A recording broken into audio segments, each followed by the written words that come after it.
immense plaisir de recevoir sur notre plateau Dr Soro Doba, socio-anthropologue du développement, qui traite particulièrement des questions liées à l'eau. Bonjour docteur. Bonjour madame. Comment allez-vous? Très bien, merci.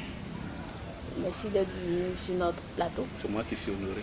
Ok, mais docteur, bien avant d'entamer notre échange, on aimerait juste savoir un peu qu'est-ce que c'est que l'eau, ce liquide tant prisé de tous. Bon, peut-être scientifiquement, le commun des mortels ne comprendra pas quand on parle de l'eau H2O, mais j'aimerais être beaucoup plus terre à terre pour les téléspectateurs pour dire que l'eau se voit à l'état liquide comme nous la connaissons, l'eau de robinet, l'eau des rivières et autres. Et même cette eau également qui est juste là, qui est l'une des particularités ou l'une des identités de Blocos. Et puis nous avons l'eau donc à l'état solide comme la glace et tout ça. C'est donc l'eau que nous buvons ou que nous utilisons pour le ménage et pour tout ce qui est autour de nous dans la société. Et qui représente d'ailleurs une condition sine qua non à la vie humaine. Voilà, je pourrais juste être terre à terre comme ça, c'est beaucoup mieux. D'accord, merci pour cette définition. Et on aimerait encore savoir pourquoi est-ce que dans notre quotidien, nous devons assainir cette eau-là. Oui. Alors, assainir l'eau ou la question de l'assainissement, c'est deux éléments quand même assez distincts. D'autant plus que l'assainissement en lui-même s'est défini ou vise à l'amélioration sanitaire de l'environnement dans lequel nous sommes. Et donc l'assainissement prend en compte le traitement et l'évacuation des déchets solides, liquides et également des excréments. Mais assainir l'eau, c'est participer donc à la santé des populations, c'est participer donc à l'amélioration des conditions de vie des populations, en ce sens que quand on consomme ou quand on fait usage d'une eau potable, cela participe donc à l'amélioration de la santé et tout peuple ou toute population qui se porte bien est rentable et économise en termes de soins de santé et également est productive en fait pour la communauté. D'accord, mais quels sont les dangers qui sont liés lorsque notre eau n'est pas assainie, par exemple? Quels sont les dangers? Alors, il y a assez de dangers, il y a assez de risques, parce que les risques d'épidémie, on le voit souvent, il y a des maladies qui sont liées à la consommation d'une eau qui n'est pas potable, notamment les diarrhées, les épidémies de choléra, et même le paludisme, parce que quand l'eau stagne, on voit que toutes les cellules possibles viennent s'y mettre et cela contribue, ou bien les moustiques viennent contribuer donc à dégrader la santé à travers donc, le paludisme. Donc il y a différentes maladies qui sont liées à la consommation d'une eau. Et quand on regarde, on se rend compte que 83% des décès des enfants de 0 à 5 ans, comme le disait un des derniers rapports, des enfants de 0 à 5 ans qui meurent des causes de diarrhée, et cette diarrhée est à majorité liée également à l'eau, à la consommation d'une eau qui n'est pas propre, qui n'est pas agréable donc à la boisson. Et donc ce sont les maladies et donc les populations meurent jeunes, les enfants meurent jeunes, ils sont beaucoup plus exposés quand ils consomment de l'eau sale comme on le dit. Et également quand dans une certaine mesure, puisque l'eau contribue, on utilise l'eau pour faire le ménage. Généralement on utilise l'eau pour laver les choses, pour rendre propre comme on le dit. Mais quand elle-même, elle n'est pas propre et qu'on l'utilise pour laver, vous voyez qu'on ne résout pas un problème. On ne fait qu'enfoncer donc les populations. Voilà, ok, on va revenir un peu à notre population. D'accord. C'est-à-dire que presque tous les habitants ou bien toutes les populations qui sont en bordure d'eau, on constate que à travers ces étendues d'eau, on constate beaucoup de déchets. Est-ce par la faute des habitants? Est-ce par la faute aussi des gouvernants? C'est-à-dire, est-ce qu'il y a une politique qui est mise en place pour le traitement de ces eaux-là? On aimerait bien savoir. Alors, merci. Déjà, l'une des choses qu'il faut comprendre, c'est que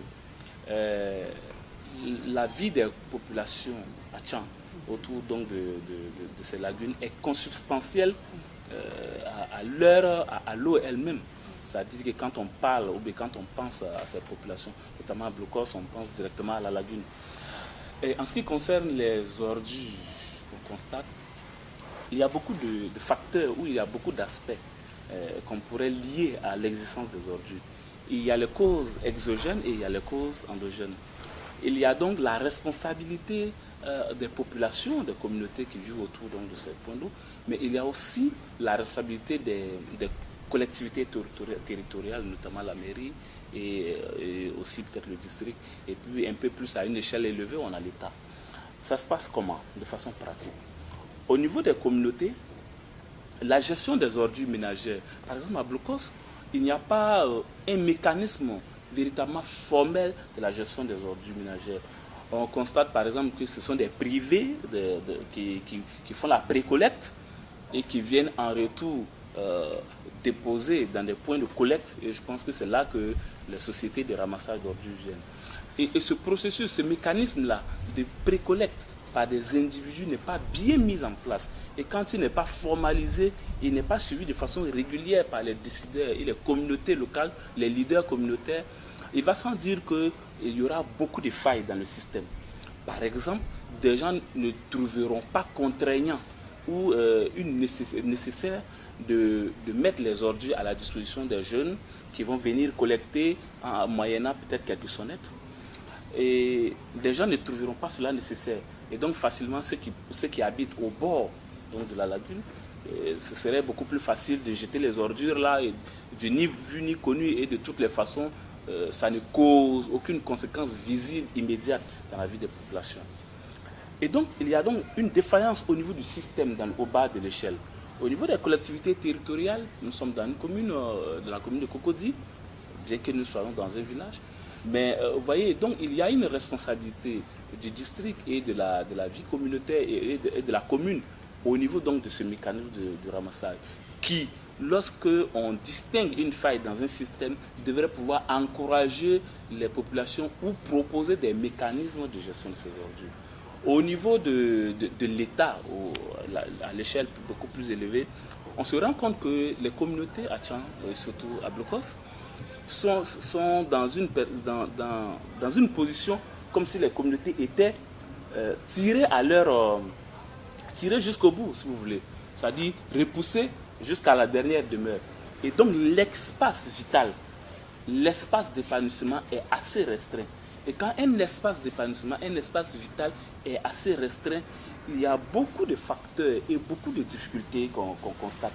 Et là, c'est en ce moment que l'État prend un certain nombre de responsabilités pour pouvoir agir et gérer pour une amélioration. Et donc, ça a des échelles vraiment différentes que les responsabilités se situent.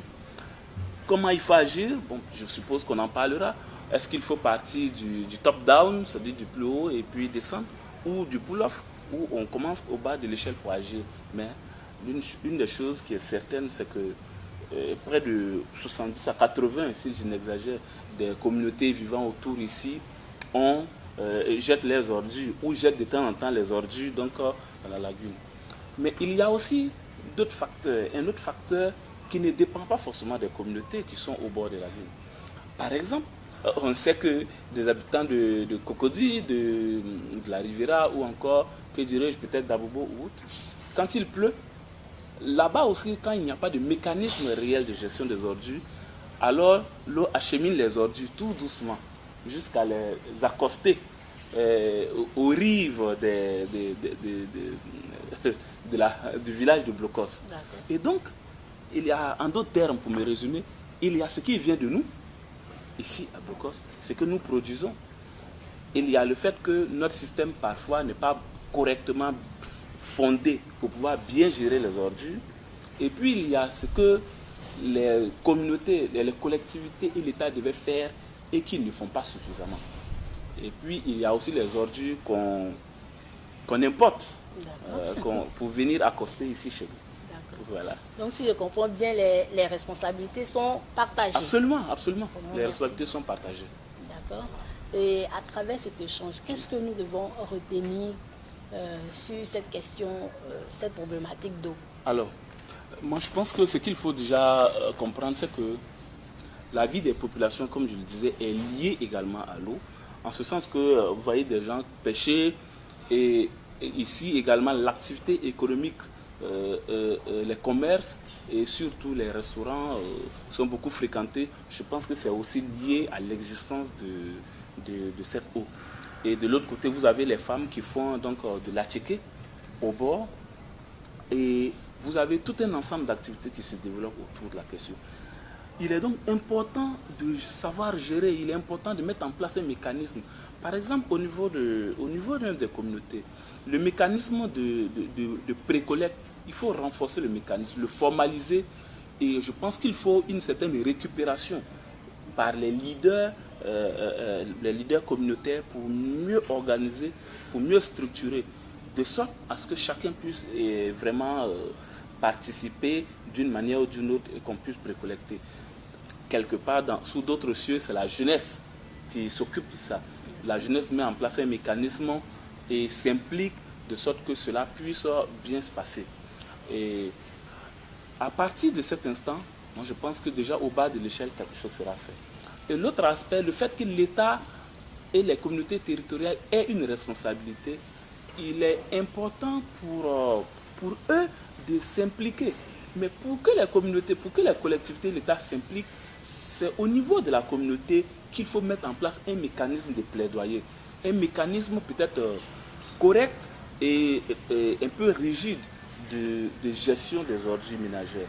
À partir de cet instant, on peut avoir un modèle de pression sur les collectivités, sur la mairie ou sur le district ou sur l'État pour pouvoir agir dans le cadre donc, de la collecte de données. Je sais que certaines ONG ont commencé à travailler dans le cadre de l'appurement des eaux et autres, mais cela ne suffit pas, il faut aller un peu plus au loin. Parce que finalement, les populations, pour qu'il y ait un changement social, une amélioration en matière de gestion des ordures, il faut travailler à une appropriation des différents projets qui peuvent être mis en place dans la communauté. Tant que les projets ne sont pas appropriés, les choses ne marcheront pas. Parce que tout simplement, les populations ont intériorisé cette manière de déverser les ordures dans la lagune. Et donc, c'est tout un ensemble d'éléments qu'il faut prendre à travers des projets qu'on doit mettre en place pour pouvoir mieux faire. Merci, Dr Soro. Merci beaucoup. Pour cet échange. Merci de nous avoir éclairé sur ce sujet. Merci. Je vous dis vraiment à bientôt. Merci. Et j'espère qu'on se reverra pour un autre. Merci beaucoup. Merci beaucoup. Merci. Merci à tous nos téléspectateurs et merci également à l'équipe de Blocos TV. Quant à moi, je vous dis à bientôt. Bye bye.